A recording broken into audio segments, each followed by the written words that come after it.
nuevo marco normativo del trabajo integrador final, el TIF, incorpora el nuevo formato literario al eje de producción. Es decir, ahora una tesis en periodismo puede ser una novela o un libro de cuentos. Pero ¿cuáles son las claves para que este producto ficcional se enmarque en un contexto de comunicación social?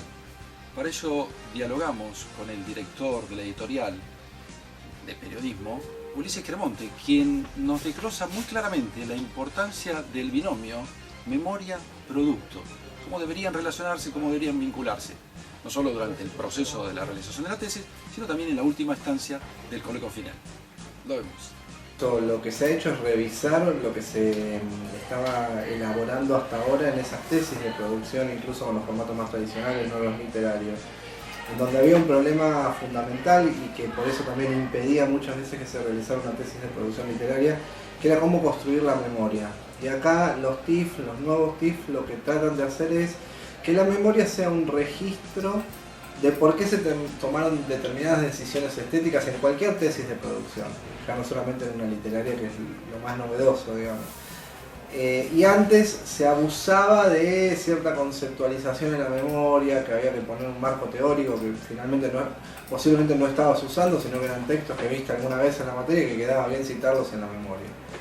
Una vez que se rompió esa estructura, se allanó muchísimo el camino para hacer una tesis de producción literaria, porque justamente esta facultad no va a dar contenidos literarios específicos como sí los daría letras, por ejemplo.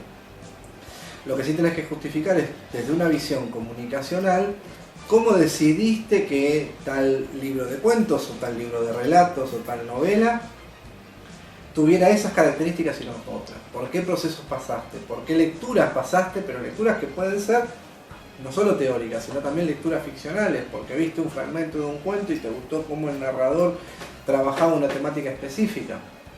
Entonces eso permitió que tuviera justificativo que se podía hacer también una tesis literaria. Un fragmento de ficción es un acto comunicacional. Ahora, para nosotros decir que es un acto comunicacional significa que tiene ciertas significación, que tiene una justificación no solamente ya individual, sino también social, que esté dando cuenta de un fenómeno que está circulando socialmente, que no esté de espaldas a la sociedad, que no esté de espaldas a lo que está pasando, que no se quede en la mera anécdota doméstica, como vos muy bien decís.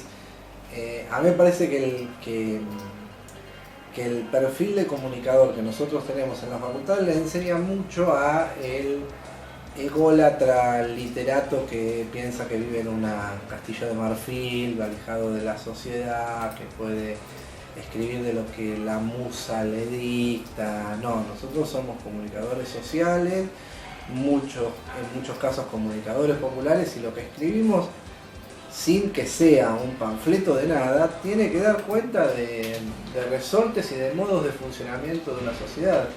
Es tradicional que cualquier escritor que escriba hace mucho tiempo dice: la literatura como escritor o como lector me genera más preguntas que respuestas. Y me parece que objetivar qué queremos preguntarnos como comunicadores sociales cuando hacemos ficción es un trabajo muy interesante para hacerlo de una manera absolutamente literaria en una tesis. ¿Qué quiero contar? Y ahí el director de la tesis le dirá: bueno, esto que querés contar me parece que tiene mucho que ver con tu propio ombligo, y ¿por qué no buscas una pregunta que pueda tener una vinculación en un anclaje de funcionamiento más social? Por más que no tengamos la necesidad de hacerlo consciente, yo de cada una de las cosas que escribí, o de cada una de las cosas que en el laboratorio de escritura los chicos escriben, pueden dar cuenta de por qué lo decidieron. Porque nosotros justamente, y ahí aparece una pata fundamental para pensar en estas tesis ahora, al tener un laboratorio de escritura, ya hay toda una serie de por lo menos 50, 60 chicos que han pasado por ahí haciéndose preguntas sobre su propia literatura. Que eso me parece mucho más importante y nutritivo como acto comunicacional que un escritor virtuoso.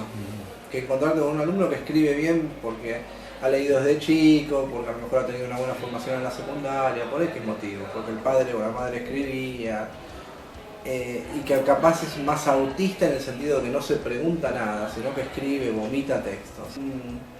Un director que sepa guiar al alumno en el encuentro de su propia voz. que facilite que aparezca una voz real del tesista, no una voz impostada literaria. Y por suerte en la facultad, Marina Arias, que labura conmigo en el laboratorio, y muchísima gente más también que labura en la facultad, está capacitada o tiene, entre comillas, la madurez para correrse de sus propias convicciones literarias y poder habilitar para que el alumno o el futuro tesista o el futuro comunicador encuentre su propia voz, o empiece a encontrar su propia voz, porque es muy difícil encontrar su propia voz, pero digo que empiece a encontrar su propia voz. Los periodistas, escritores, de la actualidad no me gustan mucho, los que hacen periodismo y literatura, ni Casiari, ni Caparrós. En algún momento lo que hizo, los agregados literarios que hizo Soriano estuvieron interesantes, pero después la literatura de Soriano terminó en algún punto muy anclada o muy dependiente o muy edípica con la novela negra, y eso me parece que terminó jugándole en contra. A mí hay un autor que me gusta mucho, que es César Aira, pero no sé si crea una escuela o si es una buena recomendación, salvo para el disfrute, porque lo más probable es que termines copiándolo y no tendría mucho sentido. Si yo tuviera que elegir un autor, diría Fowell, argentino, porque es un autor que te permite una libertad después de leerlo, te regala un tono de voz, una manera de expresarse, una manera de contártela. Y eso sí genera una herencia clara literaria. El pasarte una manera de contar, me parece que ahí sí Fowell sirve como recomendación. Bueno, justamente me parece que la cuestión de entender que no es la novela o el libro de cuentos o el libro de relatos y la memoria, sino el diálogo entre esas dos cosas. Que evalúen el diálogo entre esas dos cosas. Si no pueden evaluar el diálogo entre esas dos cosas, no están a la altura de... Porque si se quedan con la lectura y les gustó del producto y no van hacia la memoria, es absolutamente injusto, porque lo pueden evaluar positivamente porque les gustó, pero si no les gustaba, porque no tiene que ver con su estética y está muy bien justificado en la memoria, no pueden mediar el gusto, sino que tiene que haber un diálogo entre memoria y producto. Eso para mí es estar a la altura.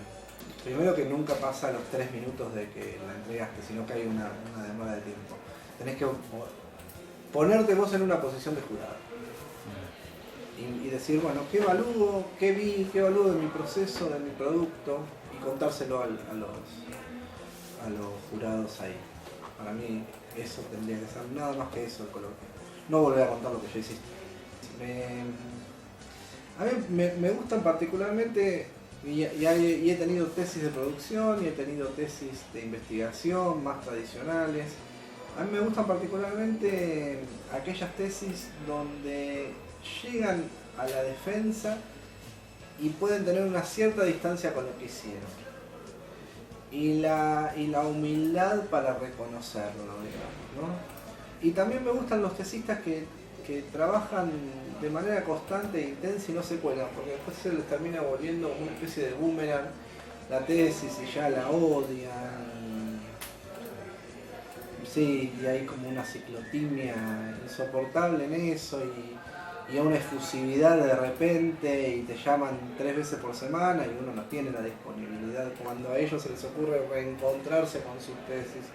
Entonces las que más disfrutaron, más allá del producto, es que han hecho un proceso comprometido, pero no solamente comprometido porque le dedicaron 12 horas diarias, sino también comprometido con sus propias limitaciones, aquellos que supieron ver sus propias limitaciones y avanzar, a lo mejor 3 pasitos, pero esos 3 pasitos que avanzaron fueron reales, consistentes, ¿no? Tengo una lista que no vale la pena nombrar ahora, pero de situaciones en donde me ha pasado. Después otros han sacado buenas notas, pero yo he sentido que el proceso no ha sido bueno, digamos, que ha terminado siendo más bueno el producto que el proceso. Bueno, de eso no tendría que pasar. No, producto y proceso tienen que estar de la mano. Producto es la tesis de producción, proceso es la memoria. Esas dos cosas tienen que estar absolutamente explicitadas y puestas en cuestión.